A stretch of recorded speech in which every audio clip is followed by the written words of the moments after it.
Hey everyone, this is Miss Moriarty, and I'm here to discuss with us our continuation of Concept 2, which is all about community relationships. And in this video, we're going to be talking about symbiotic relationships. Remember, as you watch, please make sure that you take notes using your ecology note packet. So here we go. So what is a symbiotic relationship? This is going to be any kind of interaction between organisms that is close, physical, and most oftentimes a long-term relationship between two species.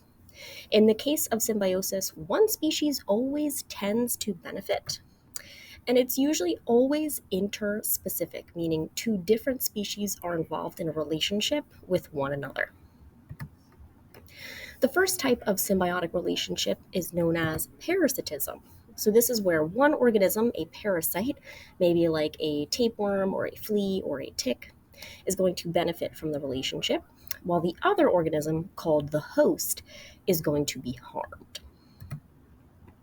Right? Some examples I mentioned before: tick, flea, or tapeworm are all organisms that are going to want to feed upon other organisms for their survival.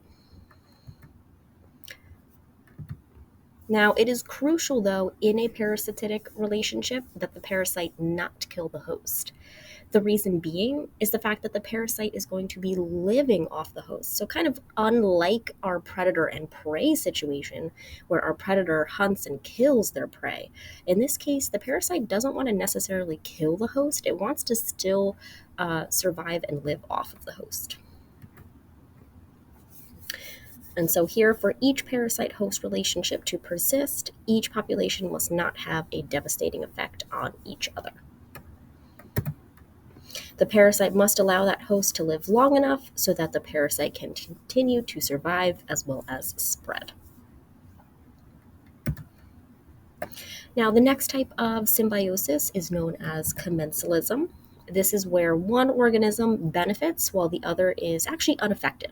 So kind of like neutral, right? They're not really benefited by the relationship. They are not necessarily harmed. An example, we can use the one that I have in the picture here. We see barnacles usually attached to other types of aquatic species.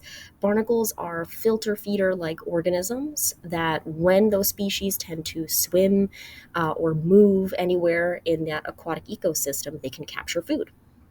But when the barnacles attach to that species, the barnacles don't really help them, and at the same time, they don't necessarily harm them. So it's more of like a neutral effect towards that species. Now, the last type of symbiosis relationship that we're going to talk about is mutualism. So this is where both organisms involved tend to benefit from each other. They help each other to survive. Some examples are the clownfish and the sea anemone. We know that the sea anemone provides protection for the clownfish, while the clownfish provides the sea anemone nutrients as well as food. And so mutualism is actually kind of similar to like predator-prey, how we talked about that being a pattern of evolution, such as coevolution. Mutualism is also a very classic example of coevolution as well. So in this case, guys, this is the end of our video. Make sure as you watch, you took notes, and please mark this as done and complete the ecological relationships practice worksheet.